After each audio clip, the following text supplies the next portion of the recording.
Previously.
This bar is called the Speak Easy Bar.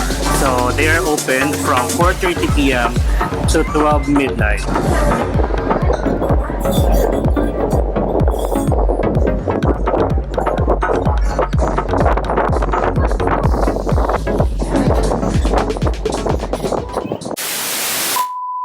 What's up guys? We are now here sa ating breakfast buffet, the most awaited part ng ating hotel staycation. Siyempre, ayan, may first batch na tayo guys. Merong pork dito, masarap. Tapos siyempre yung acting all-time favorite na bacon.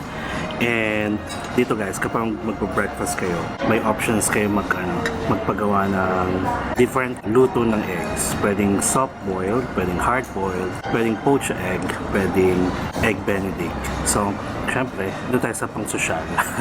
Nag-ano tayo? Nag-egg benedict with ham. So, ito siya. Di ba? Tapos, syempre, sa condiments, more on cheese. Kasi ma-cheese tayo. Ayun, masarap to guys. This one. In fairness, konti lang yung mga choices ng food. Pero, ito na yung mga main dish. Masarap. At least hindi ka ma-overwhelm sa mga food. Currently, it is 9 in the morning. And kaming dalawa lang tao dito guys. Wala siguro masyado nakabook kasi it's Tuesday morning. Tara, let's have a tour. And siya, mag-isa lang. Wala kaming kasama dito guys. Puro mga staff lang. Or siguro yung mga iba, nag-breakfast na ng mas maaga.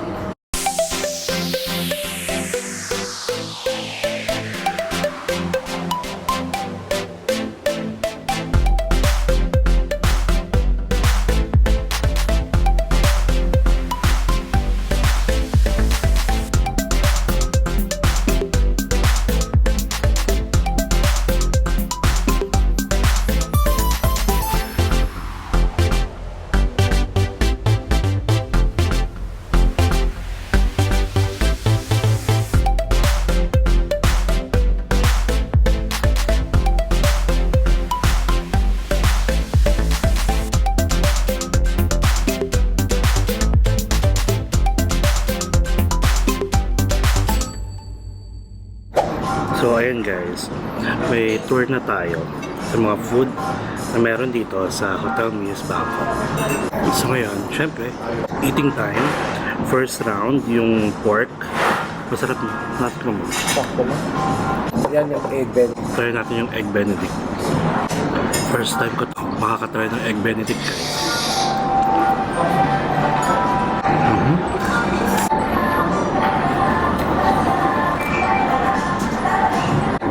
Sarap. Tapos may chili powder. Kasi nga naman, sabi ko everything. Ayan ang. Pero in fairness po sarap. This one is the bacon.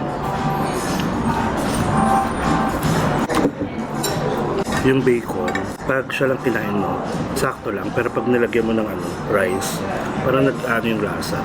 Sumasarap.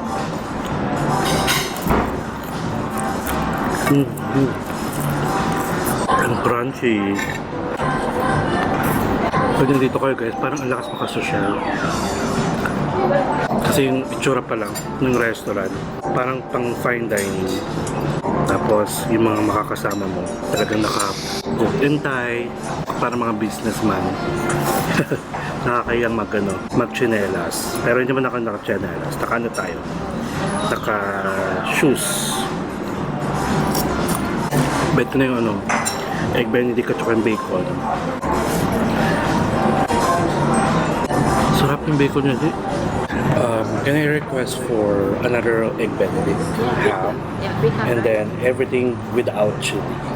put in egg benedict or No chili. No chili. everything no chili. Put in egg benedict with ham, right? Yes. Thank you. So by the way guys, this will be our last day. Tapos mamaya 11:59 PM. So 12 midnight tayo'y kabiyahe na going back to the airport. Going back to Manila. So we still have the whole day to spend here sa Bangkok. And then we'll see kung ano pa yung mga pwede natin gawin.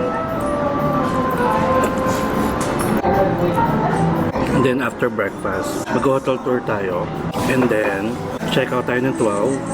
Tapos babalik tayo ng Film Space Hostel para dun mag-spend hanggang sa makapunta tayo ng airport.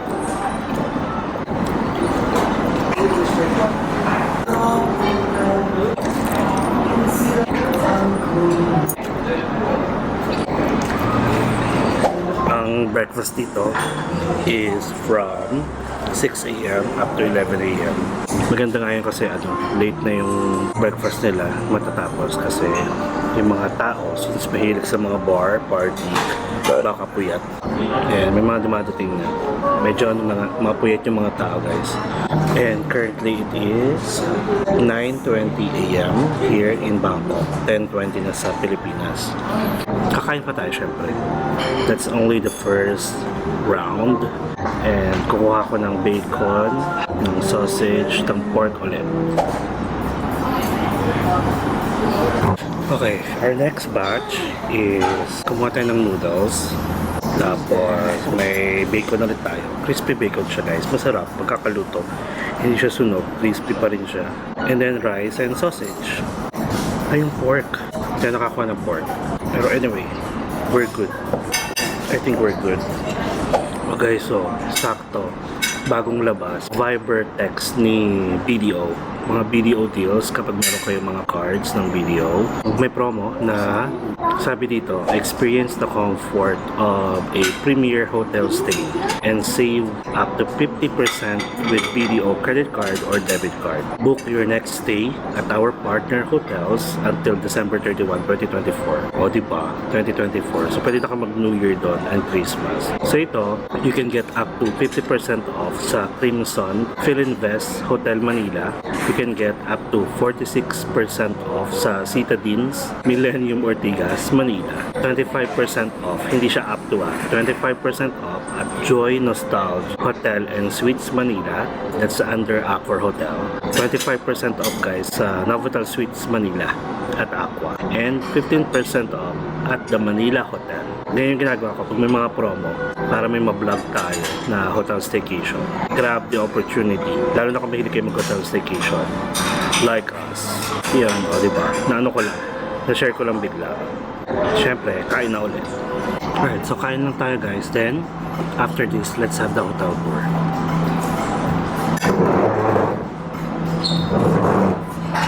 My God.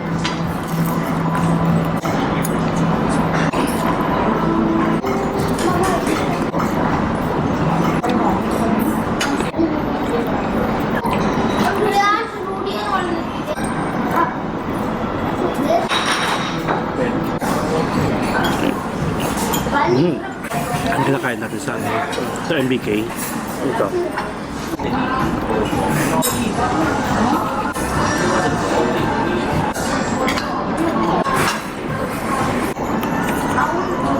One hour later. What's up everyone? So nandito pa rin tayo ngayon sa Hotel Muse. Ayan, pakita ko sa inyo yung labas para naman may idea kayo pag gusto nyo dito magstay. Ayan, maraming taxi na naghihintay kasi nga medyo, hindi naman medyo malayo yung mga attractions dito. Kahit yung Big C at saka Central World, kailangan nyo mag-taxi. Hindi siya kayang lakarin. So this is one, Hotel Muse. Ayan. And ito yung building.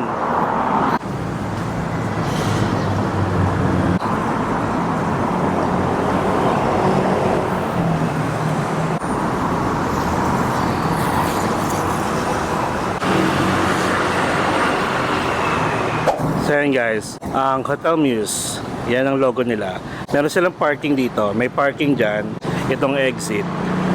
Tapos ito yung kanilang hotel. Tara, pasukin natin.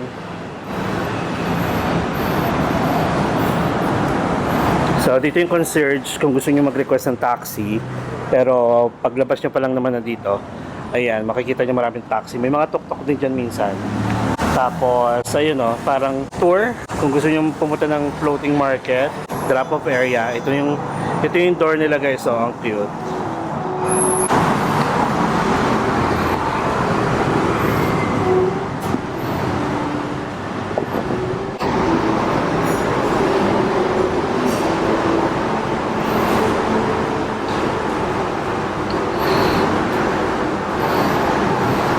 Ito guys, meron silang salon at Hotel Muse. I think this is the executive lounge dito.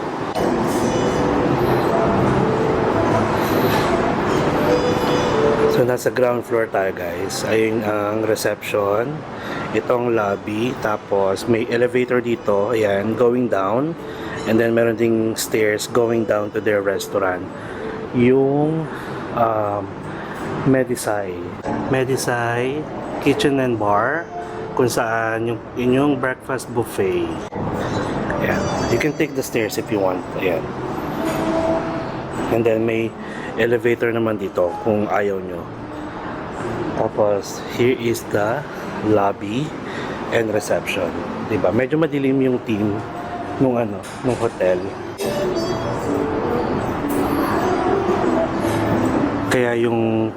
Kaya itong hotel guys ay tinawag na Hotel Muse Bangkok M Gallery Collections. So makakita talaga kayo mga paintings and mga old stuff. Tapos ito lang yung pinaka-lobby nila guys. Upo lang kayo dyan, tapos mag-check-in kayo. Ang check-in time is standard ay 2 p.m. and then 12 noon ang check-out.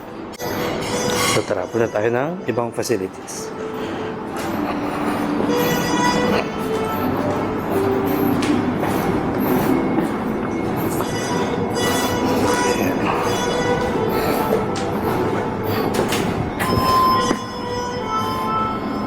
So yan, the Speakeasy. Tapos na tayo dyan sa rooftop bar. Sa lobby. Siyempre dyan tayo galing. Tapos room natin is 18th floor. Punta tayo ng steakhouse at saka full talaga. Full and fitness.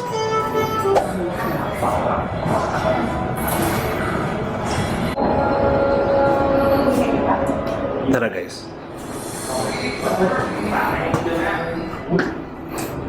Ito, toilet and lockers. Ayan.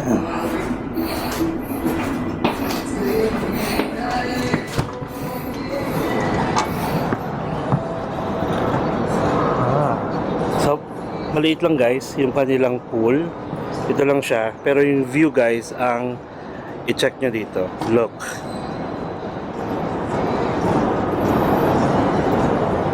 Look at this guys, oh. Nice, you can lounge here, oh, mababaw. Pero ito, I think this is 1.2 meters. Kaya hindi ko lang. And then yung logo ng Muse, ayan. And look at the view. Diba? Tapos ito yung gym nila. Ayan yung gym. Tapos ito again, last view tayo. Here.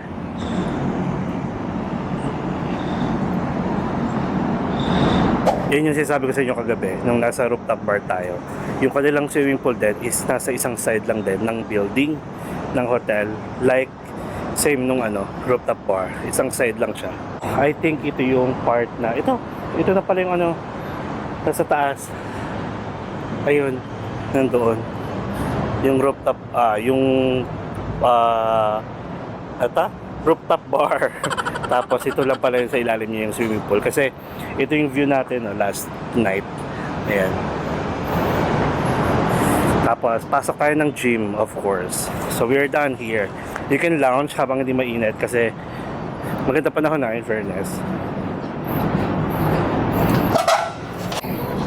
Tapos, yan. Ito yung gym. Ano? Ito yung gym nila. Pasok tayo. Bye. Thank you. Good morning. I'll just take it. There. Maliit lang. Pero, andito naman na lahat. Let's have a 360 view.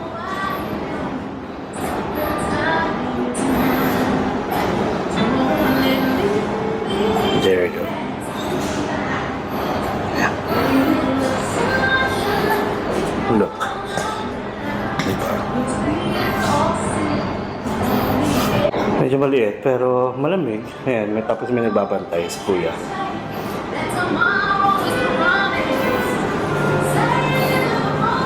I heard you have a sauna Yeah, yes, there is. here. Ah, okay. Thank you. Oh, there. For the sauna, we separate for the female. For female. Ah, okay. Inside, maybe warm. Nice. Thank you. Only sauna. How about steam We have only a sauna. sauna? Okay. And this is toilet for male. It's the same with the female. Yes. They have sauna too. Yes. Okay. Also separate for the female. What time is the gym? Gym is open 6 morning until 10 p.m. And how about this one? The sauna. Yeah, Same? time. Yes, also same time. And the pool is also same time. 6 to 10. 6 to 10. Okay. Open cap. Ayan guys. Thank you. Already breakfast? Ah, yeah. I'm done. Okay. Thank you. So, actually, yun lang guys, di ba? So, ang facilities nila is meron silang gym, meron silang swimming pool, meron silang overlooking swimming pool, in fairness, parang infinity pool ang peg. And then, may gym, may sauna. After gym, pwede kayong magpainit sa sauna. Pero, pwede naman kayong dumiretso lang sa sauna kung gusto nyo na mag-sauna. Open siya ng 6 a.m. up to 10 p.m. And then, isa pa sa mga facilities nila dito, yung Speak Easy Bar na rooftop bar. Tapos ano pa ba? May breakfast buffet. Oh, sorry. May breakfast buffet. Meron silang steakhouse restaurant na. In fairness. Ayan. So, we're back now sa ating room. 1810. Ayan, so guys, we are now here sa room natin. And syempre, hindi ko pa nadidiscuss sa inyo yung mga room categories na ino-offer dito sa Hotel Muse Bangkok. And yung mga room rates. So, magiging criteria natin is overnight stay again. Gawin na lang natin siguro Saturday and Sunday or Sunday and Monday. Good for 2 adults with breakfast. Pag nag-decide kayong gawin din yung katulad ng ginawa namin na mag-overnight stay sa mga 5-star hotel, hindi mo ma-experience yung total complete staycation kapag walang breakfast. Yan, Accor app ang gamit natin guys. Kasi para at least pag nag-stay kayo dito, automatic yung inyong points, automatic apply din sa inyong profile or sa account. Ang hotel ay Hotel Muse Bangkok, Lang Suwan M Gallery. So yun yung pinaka-name ng hotel. And they have yung 1 king size bed na Jato Deluxe ang tawag nila. So check natin yung with breakfast. Exclude na lang natin yung VAT. Sige, sama natin yung VAT. So for Jato Deluxe guys, ang rate niya for an overnight stay with breakfast good for 2 adults ay 8,596.56 pesos. So again, kasi nagstay kami dito, ginamit ko yung points ko, kaya medyo napapaba yung binayaran natin. Plus, being an Accor member, sa status ko ngayon, may free upgrade yon to the next level category ng room. So kaya, ang binuko lang itong Jato Deluxe. Pero, na-upgrade tayo guys sa susunod na category, which is Dowa Duweng Corner Deluxe 1 king size bed. So ito siya, makita nyo naman yung room. And kung magbubook kayo ng ganitong klaseng room, ang rate niya guys with breakfast ay 10,000 pesos. Ayan. I-ano na lang natin, round off na lang natin para hindi kayo mahirapan at hindi rin ako mahirapan. So aside from the Dua Dueng Corner Deluxe, 1 king size room or 1 king size bed, meron din silang 2 single bed. Kung nahiya kayo magkatabi, ayan, may 2 single beds din. And then after nun, meron silang Yama Executive. 1 king size bed amounting to, with breakfast again, round off na lang natin 11,500. Sa Yama Executive, meron na rin kayo Executive Lounge access. After that is may Ducid Duplex Suite, 1 king size bed. Pakita ko na lang yung rates again. Ipa-flash ko naman dito guys, para at least hindi kayo naghihintay. Ano kasi, minamanual ko. So this one is 14,400 pesos. Mayroon silang Nimman Suite, 1 king size bed. I'm not sure lang kung ano yung mga difference ng mga rooms. But this one is nasa 15,800. Meron silang Nimman Suite 1 king size bed with balcony. Nasa 17,200. Meron sila guys penthouse. Para ng penthouse 1 king size bed. And this one, maluloka kayo sa price. 90,600. Grabe. Penthouse siya guys. Diba? For experience ng mga mayayaman. Tapos may bathtub, sa tuktok kayo, tapos may ano pala siya, sala. Para siyang buong unit. So anyway, so yun yung mga room categories and room rates. Medyo mahal siya, pero compare naman sa atin guys, mas okay yung price pa rin niya. May difference pa rin yung price niya pagdating sa ibang bansa kaysa sa atin. Talagang okay yung mga hotel sa atin. Even yung IBs, meron kasi sa ating IBs. First IBs hotel na tinayo sa may Araneta City. Nagre-range yung room nila ng mga around 3,000 pataas. Pero dito guys, yung 3,000 mo, parang 2 nights. Kumbaga, 3 days and 2 nights na yun. Tapos nag-check ako sa Bali, Indonesia. Kasi may Indonesia tayo guys. May Bali tayo by August.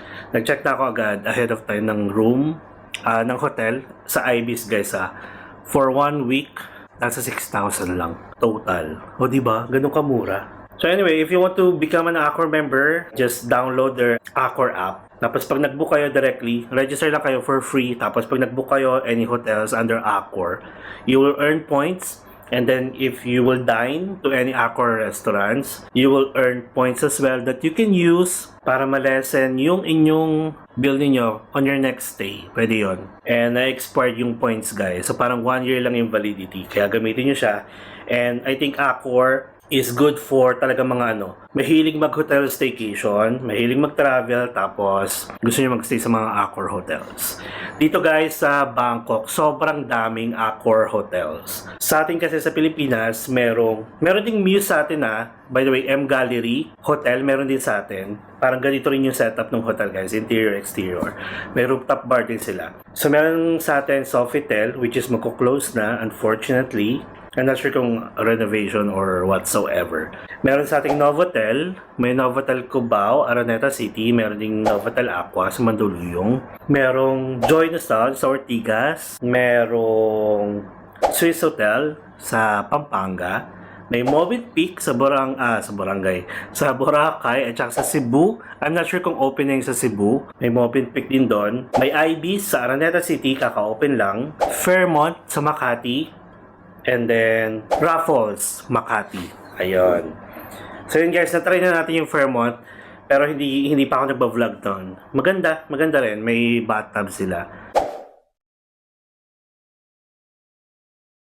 Ayun yung mga yung mga hotels sa Pilipinas na under Accor. And then, dito, sobrang dami guys sa Thailand. Tapos marami rin guys sa Indonesia, marami rin sa Vietnam, so lang sa Hong Kong, parang iilan lang sa Hong Kong. Marami sa Korea, I haven't tried sa Japan. Meron ata sa Singapore, hindi ko rin na-check, pero syempre Singapore as we all know, mahal. Sa Hong Kong pa nga lang mahal na talaga. Sa Taiwan parang wala. And meron din silang level. Kumbaga parang pag-stay ka sa isa Accor hotels for a number of nights, pag na-accumulate mo yun, pwedeng ma-upgrade yung status mo from classic kasi yung start, tapos pwedeng maging silver, pwedeng maging gold, then platinum and diamond. So balikan nito kunyari naka-classic ka ngayon, tapos naka 20 nights ka. So, matik yun, ma-upgrade ka into silver. And then, back to zero yon, dapat maka 30 nights ka, ma-upgrade ka into gold, tapos back to zero ulit. Then, pag naka 60 nights ka naman, into platinum, then, I think, 90 pataas, stay or 100 plus, magiging diamond ka na. And kapag naging diamond status ka guys, kumbaga parang pang ano to hindi lang pang personal, pang corporate, na kunyari mahilig kayo ipadala ng mga company nyo, tapos mag-stay kayo sa mga ganitong hotel, IBs or any hotels, basta under Accor. Tapos makaka 100 plus stays kayo in a year, matik magpa-platinum kayo guys. And then, diamond. And then, pag nag-diamond kayo, automatic, pwede kayo maging ambassador ng Accor. O, diba? At least napopromote nyo yung Accor Hotels. I'm not sure lang kung ano yung benefits and advantage ng Diamond. Pero, diba? Maging ambassador ka guys ng Accor. Why not? So, anyhow, nasa tayo? Proud to say, nasa gold status tayo guys. Naka 30 plus na tayong stay kasi may kami mag-hotel staycation sa Novotel Araneta. Kilala na tayo dun guys. And then, VIP treatment, syempre, kasi nga under Accor kayo. Tapos, may may karapatan kayo mag-inarte. Pag lang naman, pag talagang may kapuna-pun ng may something. Pero in fairness naman, all throughout our stays, siguro mga 3 pa lang tayo beses nakakapag inarte. Either may na-request na sobrang tagal or nakalimutan nila. Tapos, breakfast na hindi organized, yung mga ganon. Mga talagang may reason para mag-inarte. Basta, magagamit nyo siya talaga pag nagka-travel kayo. And good thing, travel vlogger tayo. Nakakapag-stay tayo sa mga ganitong hotel para at least may share ako sa inyo. And at the same time, kahit hindi ko kasama, feel nyo kasama ko kayo. Habang pinapakita ko yung view natin, lalo na sa rooftop bar kagabi, nakakatuwa. So anyway, that's it. And ang review natin, hindi naman tayo nakapag-swimming, hindi tayo nakapag-sauna, hindi tayo nakapag-gym. Pero in fairness naman, nung pinakita ko, maganda. And then, nag-rooftop bar tayo. Yun yung wow for me. Kasi yung mga ganong experience, guys, mga ganong view, yun yung mga na-enjoy ko. Tapos, yung may moments na gano'n, yung inom-inom ka lang, tapos yung view mo is yung city skyline, mga skyscraper. Yan yung mga gustong-gusto kong view. Kaya talagang yun yung wow. Kasi dito guys talaga sa Bangkok, ang daming rooftop bars. And isa sa mga kilalang rooftop bar, itong Hotel Muse, yung The Speak Sky. Actually guys, nasa 24th floor pa lang yon. And hindi ko pala nakwento na meron siyang 25th floor. Sa 25th floor, may hagdanan lang yon going up. Pero accessible lang siya guys from Thursday to Saturday. Sakto, nag-stay tayo dito ng Monday to Tuesday. And syempre, hindi siya accessible kagabi. Pero mas maganda yung view dun guys. And what else? So, this is our last day here in Bangkok. And later on, mga 11:59 or 11 p.m. Kailangan natin pumunta ng airport. Kasi ang flight natin going back to the Philippines ay 4 a.m. So, that's a 3-hour travel from Bangkok to the Philippines. And then, I will have a separate vlog, guys, on what are the don'ts. Don'ts na lang tayo. Focus tayo sa don'ts na hindi nyo pwedeng gawin talaga dito, guys. Sa Thailand. And then, mga known scams. Para naman, pag napanood nyo tong video natin, kapag meron kayong mga balak gawin, at hindi nyo sure kung pwede or hindi, then, the next vlog is for you. Ayun, so, kung complete hotel staycation naman hanap nyo, pwede na dito. Hindi nyo na kailangan lumabas kasi may swimming pool, may sauna, may restaurant, merong rooftop bar, may breakfast buffet, hindi na kayo lalabas. Ayun, basta na-enjoy ko yung rooftop bar. Maganda yung room, maganda yung hotel, mababait yung mga staff. Good job to all the staff here sa Hotel Muse. Very friendly, very approachable, and they will always greet you guys talaga kapag nadadaanan nila kayo sa hallway, sa lobby, kahit saan. Basta within the hotels, magigreet sila na magigreet. O diba, nakakatuwa. If you have the options na magstay sa mga 5-star hotel, one of the hotels, pwede ko ma-recommend itong Hotel Muse. Ayan. Pero maraming hotel dito guys Maraming 5-star hotel dito na under Accor sa Bangkok kung gusto nyo ma-experience. And within Thailand, marami. Sobrang dami. Merong Sofitel, merong Pullman, G, merong Mercure, merong Sofitel, merong Movenpick. Ayan, marami ring IBs or EBs. Marami pang iba. Pero pwede na dito. So, again, kung first time nyo sa channel ko, don't forget to subscribe to my channel, Mark Paragas Official. Hit nyo na rin yung notification bell para naman ma-notify kayo at updated kayo sa mga travel vlogs natin. Okay, so mag-impake lang kami then we'll see you on my next vlog. Ayan. Mwah!